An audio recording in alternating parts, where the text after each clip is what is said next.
Good morning. Good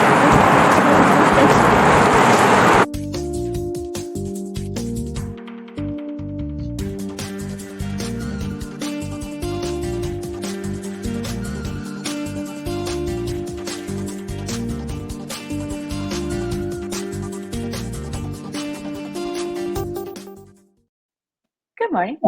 Morning. I'm looking at our intro and I'm realizing we have not aged a day since that was No. done. Oh, it's a happy Monday. Did you have a good Easter? I did. I overate, but that will not shock you. Who doesn't overeat on Who Easter? doesn't? I know. Me too. It's so much so that I didn't even have dinner. I had an avocado for dinner Okay.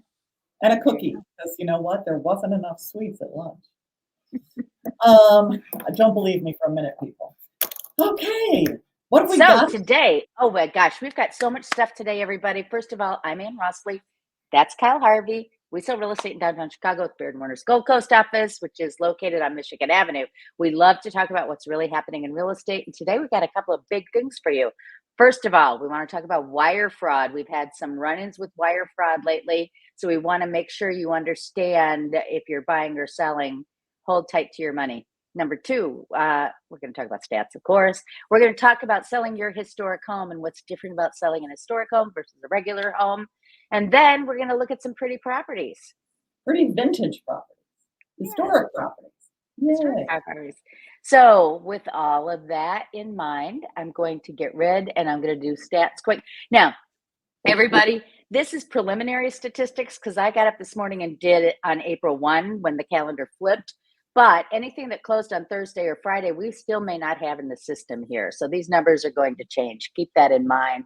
Oh, whoops. Sorry, everybody. I'm going to remove this and turn back to the beginning so you don't get dizzy looking at me go backwards. Now let's add it again.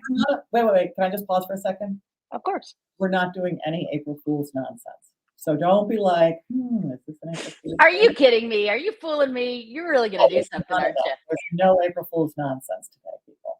Okay, go. I'm not an April Fooler. I had a teacher whose birthday was April Fool's Day. We really enjoyed her. Okay. Detached single family homes closed through the end of March, 83. You can see we're coming up, folks. That's a lot. It's going to be a typical spring where we sell the most in March and April. Okay. Homes under contract, 86, up a little bit. Homes for sale, 221, again, up a little bit. Month supply is 3 months. I think that's interesting. That seems odd. It does seem high. I think it's. You know what it is? I think what it is the lagging indicators. The math doesn't add up because you look back 6 months and then you do the math, la la la la la. So I think you're right. And you know what? I don't know how they do this. When you get your rate of sale, is the rate of sale like a 3-year rate or a 1-year rate or I don't know. Yeah, I think you make a very good point. Yeah. Okay. This time I'm looking at all of attached, not just condos. 802 closed in March, up. 1,099 went under contract and are under contract. And 2,073 are for sale. But again, look how few that is on the right side of the graph versus the left side where we had 5,000. And we had, remember, 6,600 at the height of COVID. Wait, go back. It looks like we're down a little bit. It looks like there have been a lot of close or ones that have gone under contract. Notice we've gone down a little bit for April. Yeah. 2.5 months supply. So that's really turning the world on its head. Yeah. We usually have a higher supply of condos than we do of single family homes. So again, I think it's kind of a wonky statistic. Yeah. All right. Interest rate 6.79. When I show you this graph every month, everybody, this line right here, you can't see my cursor, can you? Look at the blue line underneath 6.79. I see that. And you see it ranges. What this is the 52-week range. The lowest in the last year was 6.27, the highest 7.79. And the black vertical line is where we are today. So we're not as high as we've been. We're not as low as we've been over the last 52 weeks. I have to tell you, and you know this because you pay even more attention to it than I do, about the Fed dropping the rates.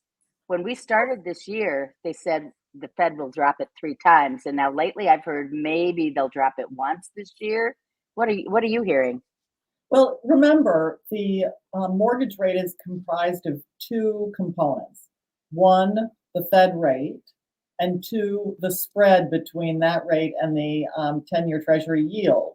And that spread is the thing that is causing the problems right now. Because there are other things that banks can do, lenders can do to make money, and that investors can do to make money, that they have to entice those investors with a larger spread, those lenders with a larger spread to get them to offer mortgage loans. So it's the spread that's causing the problems right now, not the base rate. Now, with the spread, if the interest rate, the Fed rate goes down, then the spreads often goes down too. But right now it's the spread that's causing the problem. Yeah. Well, Anyway, and that changes. Remember, sometimes, yeah. like in the olden days when the rates were obscenely low, when there was bad news, mortgage rates would go down. And Right. so it was because people wanted to, lenders, the people in the mortgage industry were offering to get they were offering more loans, and so they would drop their 30-year rate. Now there's other stuff going on in the world and the economy, et cetera, that are keeping that spread high. Anyway, and Showings. Never listen to me, but that's what I'm reading. Right. We're good readers and We're spouters. good readers, and yeah. Anyway, keep going. Showing time. Okay, now we're through February. Look at that. Yeah, showings are up. You know, people are out there looking to buy, and I'm seeing it in my places, and you're seeing it in your places, right, Kyle? Oh my God, the So- past couple of weeks have been crazy in a great way. In a great way. Okay, rents up 13% over last month and 26% versus previous year. And just check this out: 2 bedrooms up 20% over the last 30 days and up 41% versus last year. 3 bedrooms up 39%. Crazy, guys. I mean, I'm glad I'm not renting. That's all I can say. Yeah, me too. Right? Okay. With all that happy news, actually, with all that happy news, go ahead. So more happy news, people. Anne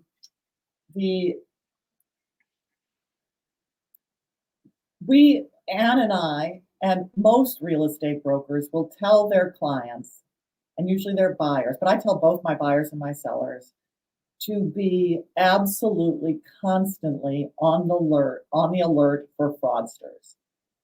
You know how you get spam emails all the time that are trying to get access to your computer by saying, click on this, pretending to be a friend, pretending to be FedEx, pretending to be Amazon, pretending to be anybody, Facebook.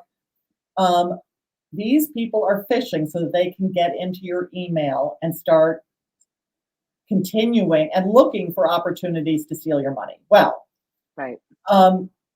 In real estate transactions, obviously they want your money, but where they're going after the money is the wire transfers of cash from the buyer to the closing table, and sometimes from the closing table to the seller.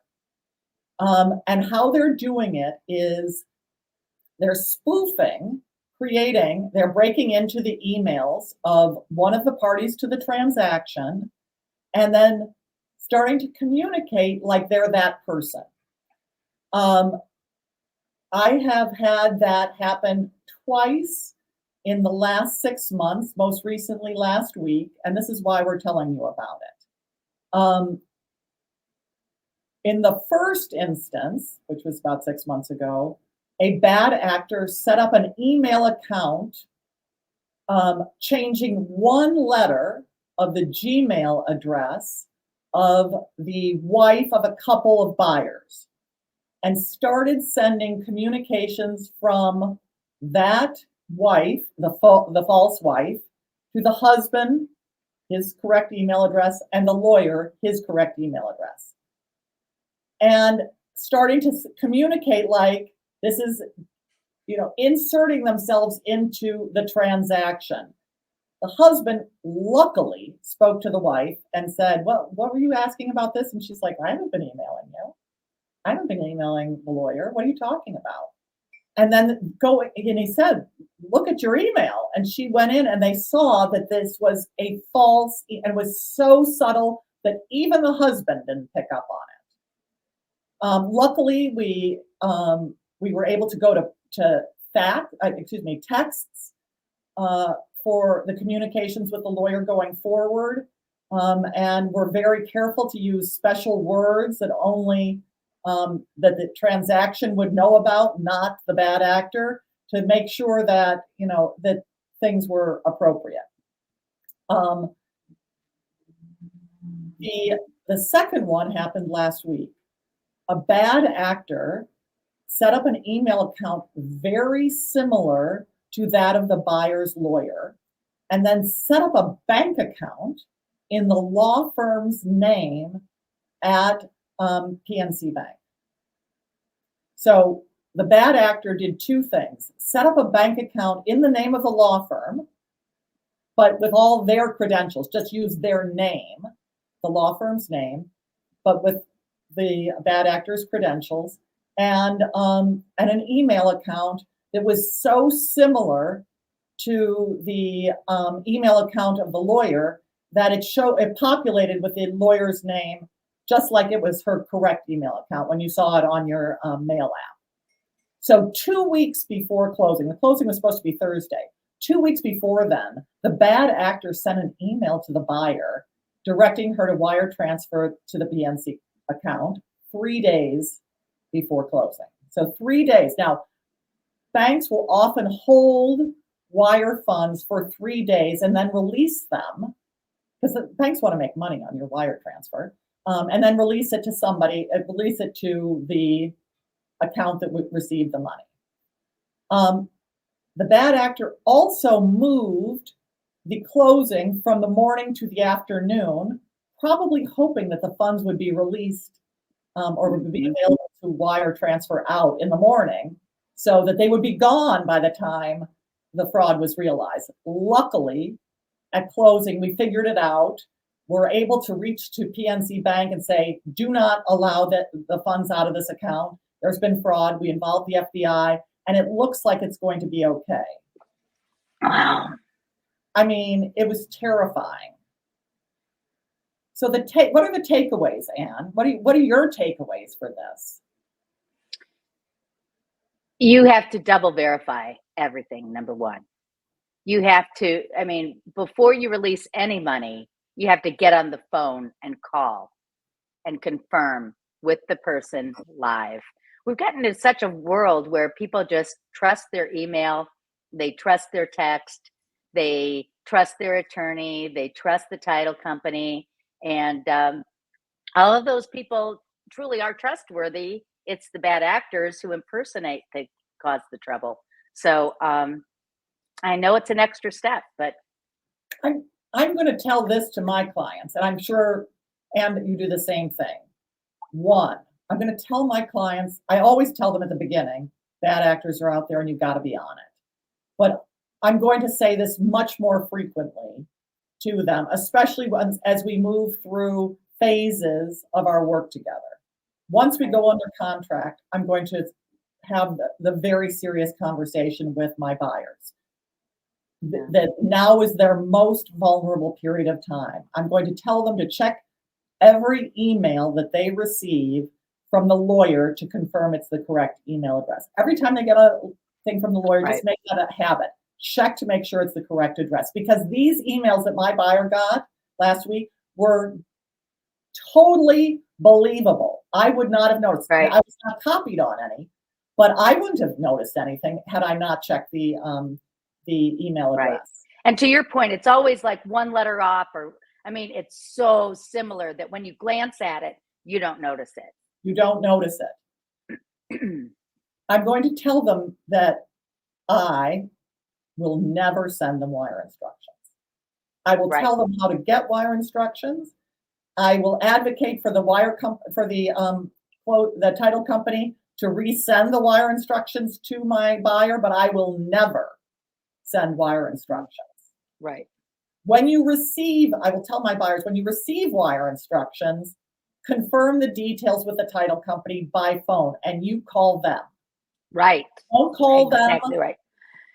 Do not call on an email that's purportedly from them if it's not a perfect email that has the title company's email address on it.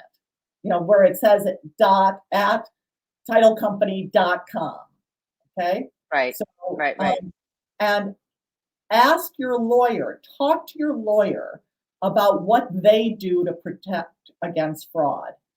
Having that conversation impresses everyone on how serious the issue is. So talk to them. It's crazy. And it happens not just in that. I mean, we had a situation where our title company had instructions on where to wire the proceeds from the sale back to the seller. So it's been funded.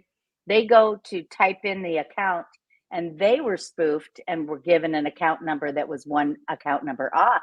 So had our title company not contacted the seller, reread the number, found the error, it would have gone to a different company there. Now, of course, the seller would have eventually gotten the money, but it's just one more.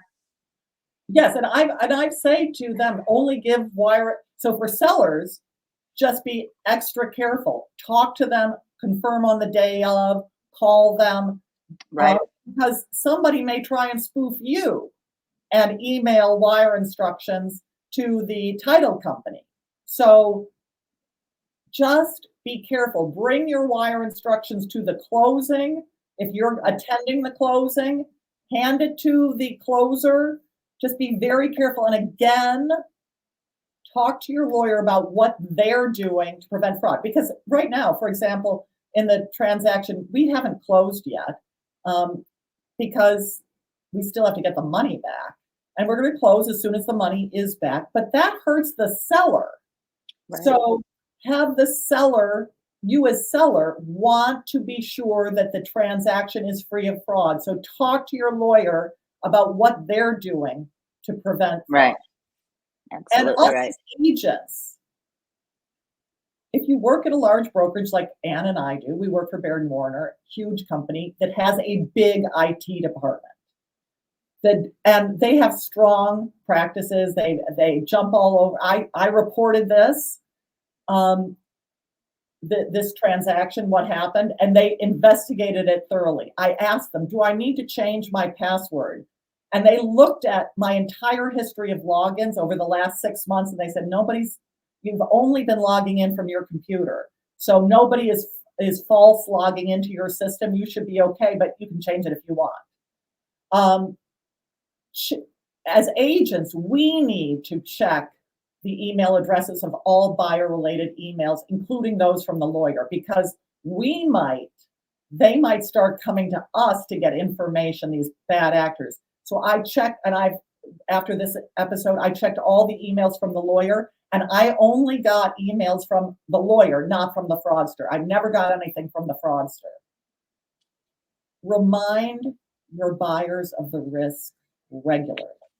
Right. The seriousness of taking care constantly, and the need to trust no email until the transaction is closed.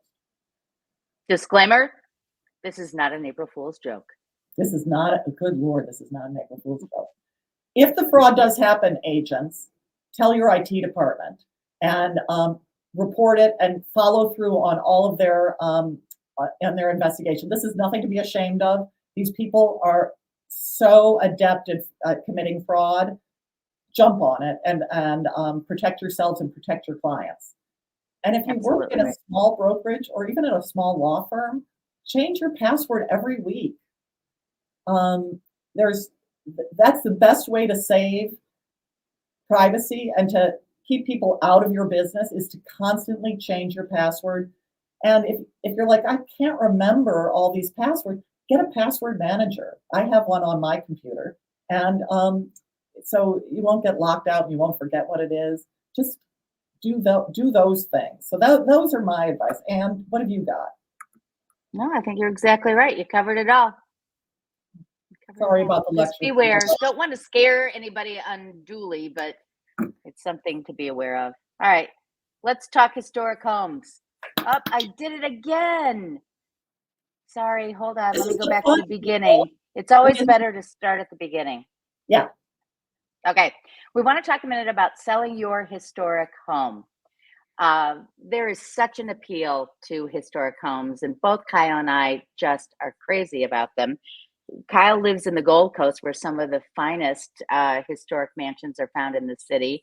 And I lived, as you know, in an historic district in Lakewood, Balmoral. So we sell a lot of them. We love them. And we wanted to talk to you a minute about how it's different selling an historic home and why you should choose an historic agent. I don't mean old agent like we're old, but I mean, you know. Like, okay, first of all, charm and character, right, Kyle? Oh There is my nothing God. like the charm and character of an historic home. The wood patina, oh gosh, the details. You absolutely cannot afford to recreate today the details of the old turn of the century vintage homes, right? Yeah, and that's part of there are people who sort of like, ugh. But the people who love it, love it. Yeah. You know, Mm. they evoke a certain time in history. There's a whole story around them. They're architecturally unique. Um, you know, we all know what a Lincoln Park McMansion looks like, but you know, the charm of a gingerbread Victorian or the clean lines of an Art Deco, the prairie style bungalows, they all have a look that's all their own and Today, truly different and wonderful. I showed a historic home on Saturday to a couple, and the husband on the prettiest floor, which had 12-foot ceilings, beautiful original woodwork, gorgeous everything. He's like, "Is it me or is the floor uneven? It seems to slip a little bit here." And I said, "That's a feature, not a flaw." Yes, that's right. That's right. Oh He didn't goodness, see me. that didn't enchant him, huh? Okay. Um, there is more. Okay, so what's the difference between historic and modern homes? Pricing strategies. You don't just do a basic CMA when you do the market analysis of an historic home. There are other things that you need to look at. It's a little bit more complicated. The A lot. buyer obviously is different. It needs to be somebody who appreciates an uneven floor and wavy glass, right? Mhm. uh, who may understand that you may need storm windows because it's a single pane window. There are emotional aspects of historic homes, though, that you don't have in a contemporary home, which is just almost like a superficial, it's new, it's clean, blah, blah, blah. But, storytelling and details are absolutely the key to these properties. And then there are special considerations. Mhm. And Regulatory. Go ahead. no, I said, these special considerations, they're really meaningful. Yeah, and there are a couple of different types of historic districts or historic designations. It could be city. It could be something very strict, such as in the Old Town neighborhood, where you can't change the facade in any way. Or it could be National Park Service, where you can change more as long as you don't, change the outside. Is the home an orange or red on the city's database, meaning the city's going to get really strict about what you can and cannot do. And you really need to maintain your records, like what have you done to the home, what materials were used, et cetera, et cetera. All right, when you're preparing your home for sale, Oh, yeah. you want to emphasize the architectural details, what's different about the home that makes it special. What kind of wood is it? What kind of stone is it? Details about the trim. What kind of column? Ionic, Corinthian? Those are things that really people who care about historic homes care about and want to know. If there are updates or things that need to be done, you definitely need to fix them, and your staging should be sensitive to the history of the home. Meaning, well, here's the thing. I had a client who had a most beautiful home, but she did two things, and she's a dear friend. But there were two things that were impediments to the sale of the home.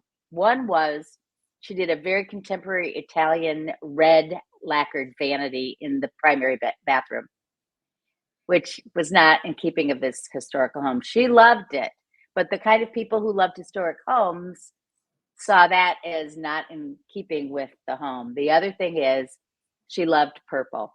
And so there was a purple runner up the staircase, and there were purple furnishings in the living room.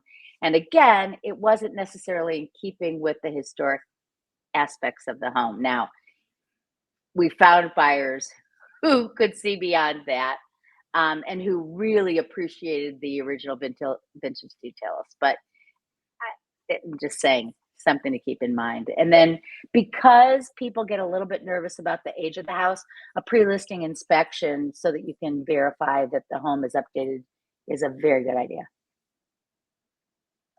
All right. So what's different about the buyer that it translates to what you do differently? Somebody who loves the uniqueness and embraces the uneven floors.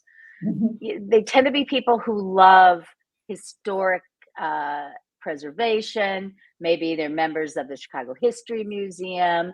They attend historic lectures. Maybe they're members of Newberry. There's kind of a profile, if you will. Wouldn't you say, Kyle? They're often people who grew up in one and understand how comfortable it is often to be in an older home. I'm also finding that sometimes there are younger people who view them as sustainable homes because absolutely, you know what I mean? That it's everything's been reused and kept in a nice way. So there are a lot of younger people who think that they're open to historic for that kind of reason. Mm-hmm. And of course, they're like, wait. What do you mean it doesn't? I can't from the app turn off everything in the house. They're so much more used to the convenience. So there's a little bit of a trade-off, but yes. Absolutely. Oh, all right. This is the key, pricing. Yeah, pricing. Okay, so first of all, market demand. Market demand fluctuates on these historic homes, right? Absolutely. Just like today, when we were in our 20s, even early 30s, everybody was into traditional furnishings. Remember those days?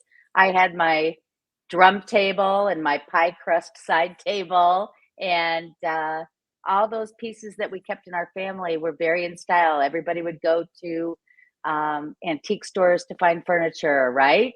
Yeah. That's not the case so anymore. And just like those furnishings aren't as in demand today, frankly, historic homes aren't as in demand as new construction is. That's not to say it's not going to change, right? Oh, particularly when you get to the sustainable part of the conversation. There are people who want new, and then there are people who want older, and then there are people who want a project. And you have to focus on people who want older and people who want a project. Right. When we do market analysis to price historic homes, we don't compare. I mean, we'll look at maybe what's sold that's newer construction, but in terms of doing a price, we look for properties that have sold that are historic homes.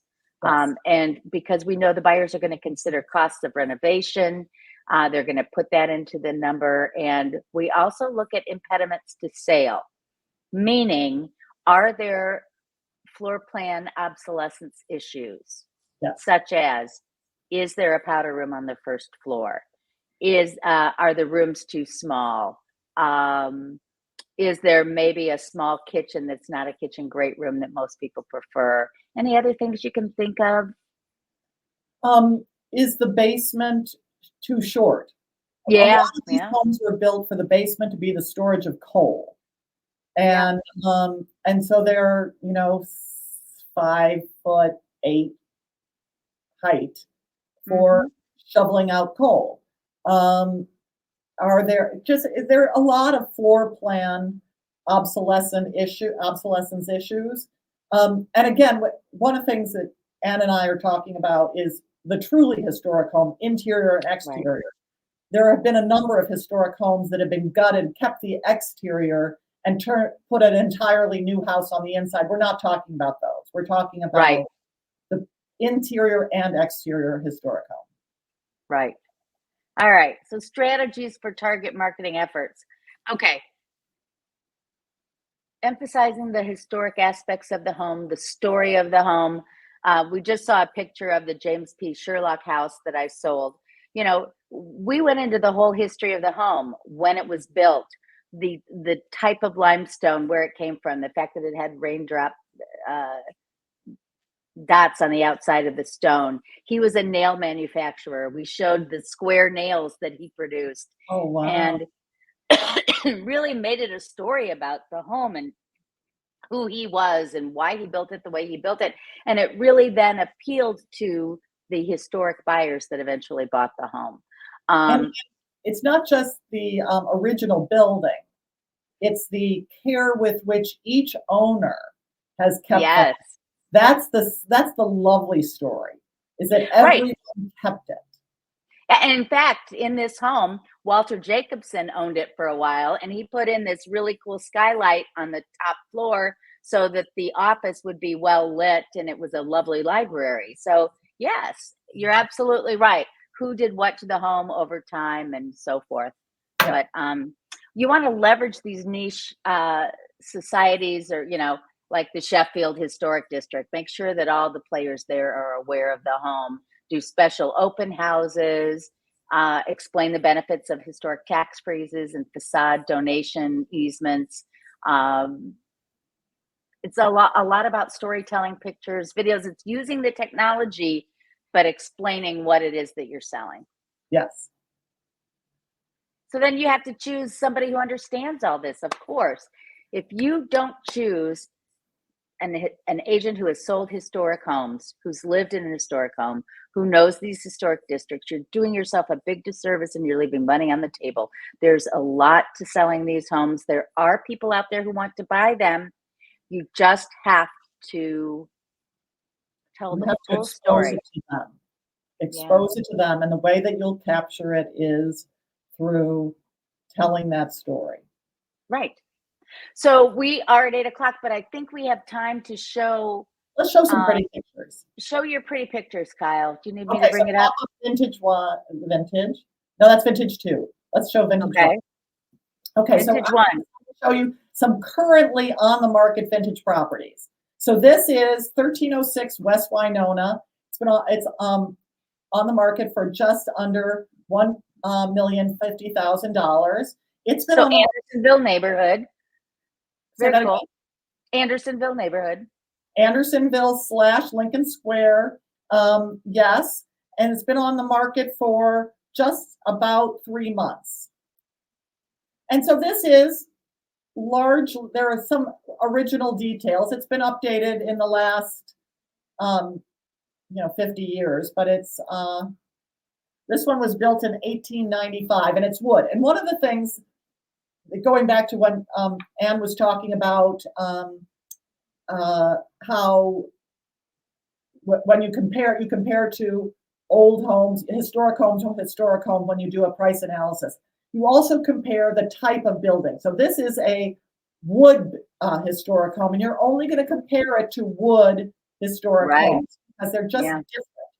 This home looks, just based on this exterior, like it was once communal housing. Yeah. But Sure. I was just going to say that. Yeah. and so that's why I showed you this incredible. The next owner may take all of that nonsense off. Right. Well, and it looks like you can kick it back to make the house deeper, doesn't Yes, it? do all sorts Which of things Mhm. to this house, and you'll see that this is, they the approximate square feet is about 2,260 square feet. So Right. small, but if you Yeah. you've got all this space to extend it. So this is 2047 West Homer on the market for just under $1.3 million. And so Damon and Oh my gosh, these have gone up in price. These I little know this cottages. is not on the Oh, market. This is on the private network, people. So you'll only see it here, huh. just under 1.3 million. And I think it looks. I love the paint color. Somebody spent some time doing that paint. Now this is one that has been put a new home inside of an old exterior. So we wanted to show you Yeah. both what people do with historic homes. So the last developer turned it into fancy, fancy, fancy. And I think it looks great, but it's no longer the historic home. This looks like it could have been built in, 2012, 2015. But okay, so now I'm removing you from the stage and we're going to bring you up. The vintage two. So this one I think is, so again, people take pictures. Wide lot, Take pictures. wide home. Look how beautiful that looks. Yeah. Now, Another clapboard house. but boy, does that look pretty, huh? Yeah. Nice wide lot. It's a 42 by 99, so it's wide but short. Okay. So the front yard is the yard, people. Look. Okay, so this is more of a renovation. Yes. Where they kept the historic details. Look at They the kept some spindles. historic details. You're going to see that it's a little bit of both. This has been on the market for 11 days for just under 1.5 million. It's 4 bedrooms, including one in the basement and 3 baths. But you'll see that as I move things around, that they've added modern things. They've got a modern fireplace. They've kept, the pretty woodwork in the sideboard in the dining room. And then they've updated they've got an updated open kitchen. Nice house, yeah.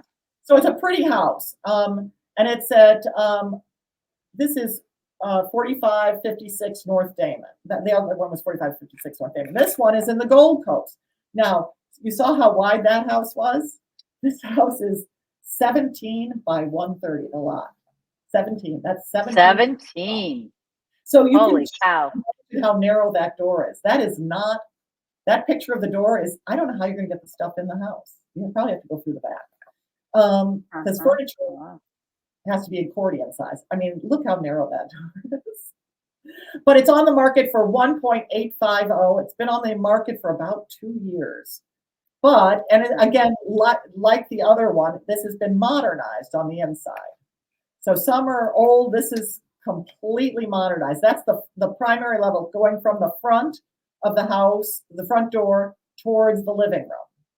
But it's really it's interesting. Yeah. Look at that.